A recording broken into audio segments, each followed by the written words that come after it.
The distress signal had been broadcasting for 17 days. It echoed across every frequency, in every known language, begging for someone to listen. The Valori were dying. Their home world was burning under the assault of the Creth swarm, a relentless force of biomechanical horrors that consumed entire civilizations. The Valori had no military.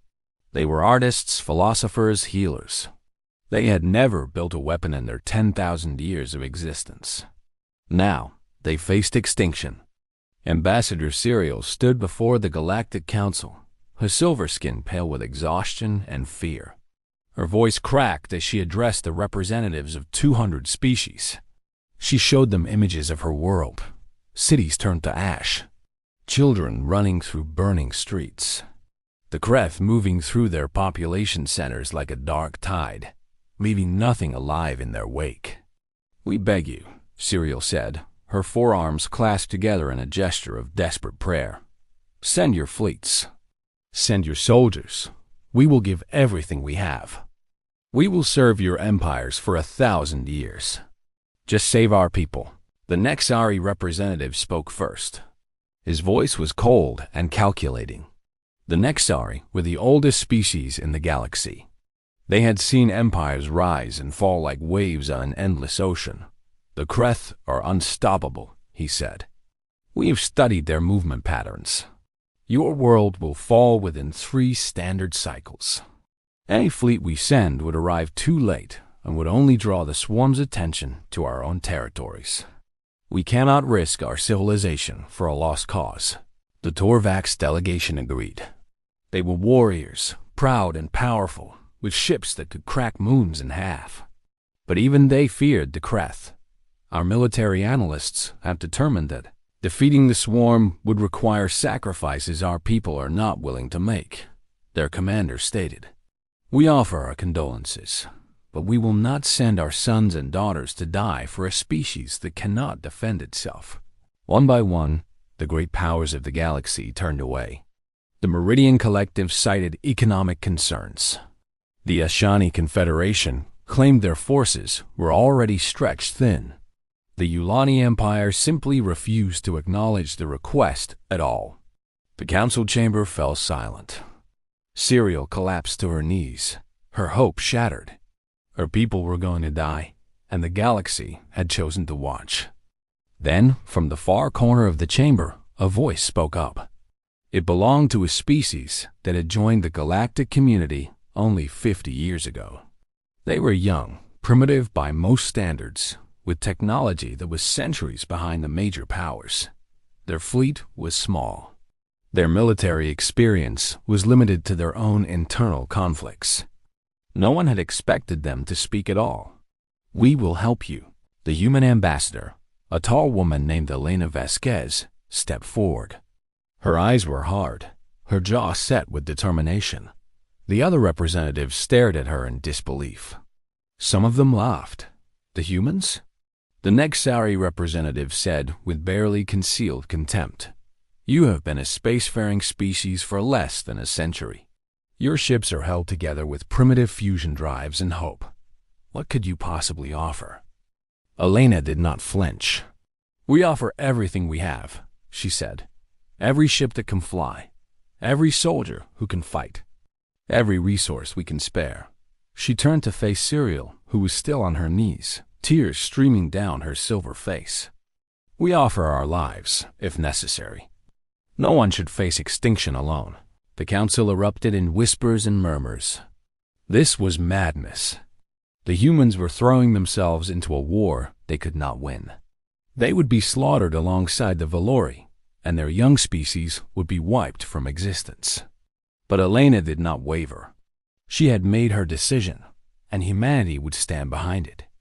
Within hours, the human fleet was mobilizing.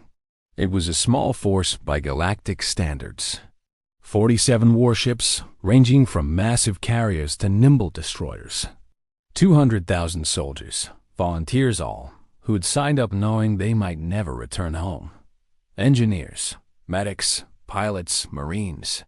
They came from every nation on Earth, united by a single purpose. Admiral Marcus Chun stood on the bridge of the flagship, the UNS Resolution. He was an old man by human standards, his hair gray and his face lined with decades of service. He had fought in 3 wars on Earth before humanity discovered they were not alone in the universe. He had hoped he would never see combat again, but when the call came, he did not hesitate. "Admiral," his first officer said, "we are receiving transmissions from the other species. They are calling us fools. They say we are committing suicide." Marcus smiled, a grim expression that held no humor. "Let them talk," he said. "We have work to do." The fleet jumped to faster-than-light travel, racing toward the Valori home world at speeds that pushed their engines to the breaking point. During the journey, the soldiers prepared themselves for what was coming. They studied the Kreth, learning their tactics and weaknesses. The creatures were terrifying. Their bodies were armored with organic metal. They felt no fear, no pain, no mercy. They existed only to consume. Every civilization that had faced them had fallen.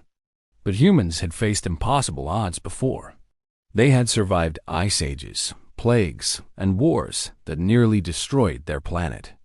They had crawled out of extinction events that should have ended them. Somewhere in their genetic memory, they carried the resilience of a species that refused to die.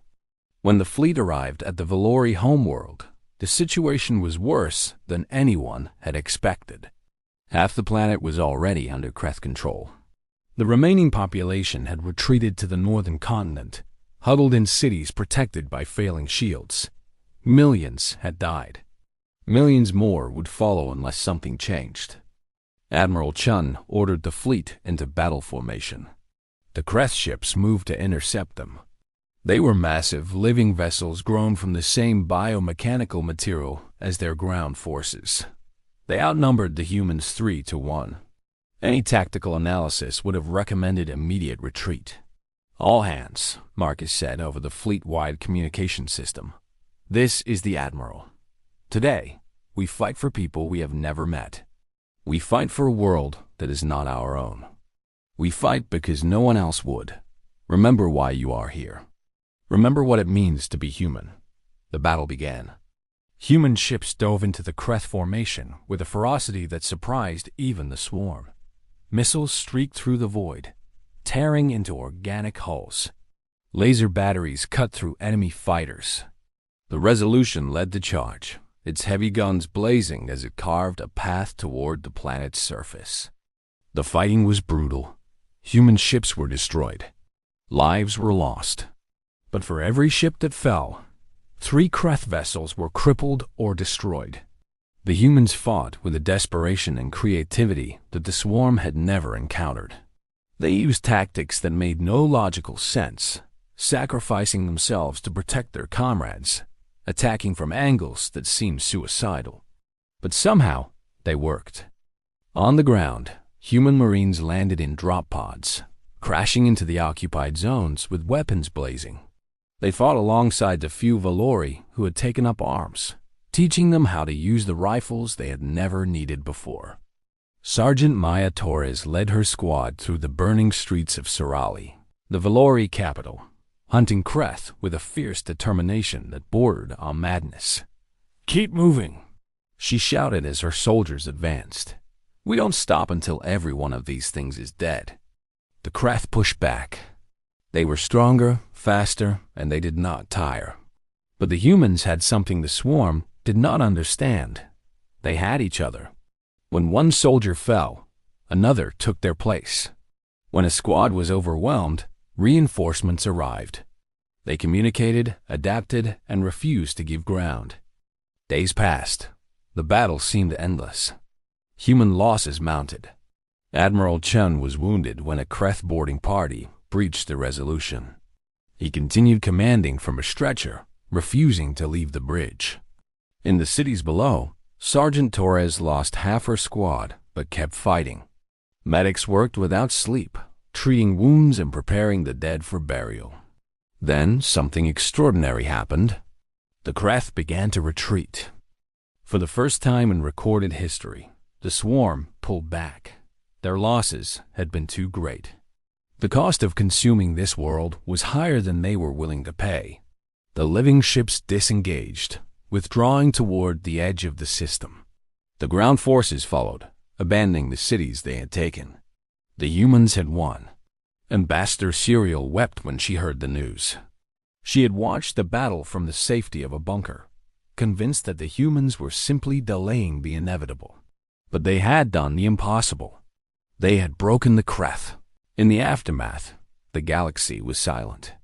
The great powers who had refused to help watched in stunned disbelief. They had been so certain of the outcome. The humans were supposed to die. The Valori were supposed to be consumed. But instead, a primitive species with inferior technology had accomplished what no one else would even attempt. Admiral Chun stood on the surface of the Valori home world, surrounded by the survivors of his fleet. They had lost 18 ships and 40,000 soldiers. Nearly half of everyone who had come to this planet would never return home. But they had saved billions. They had proven that courage could triumph over fear. Serial approached him, her silver skin glowing in the light of her world's twin suns. She bowed deeply, a gesture of profound respect. "Why?" she asked, her voice barely a whisper. "Why did you come when no one else would?" Marcus looked at the sky, at the stars that humanity had only recently begun to explore. "Because it was the right thing to do," he said simply. "Because we know what it feels like to be afraid and alone.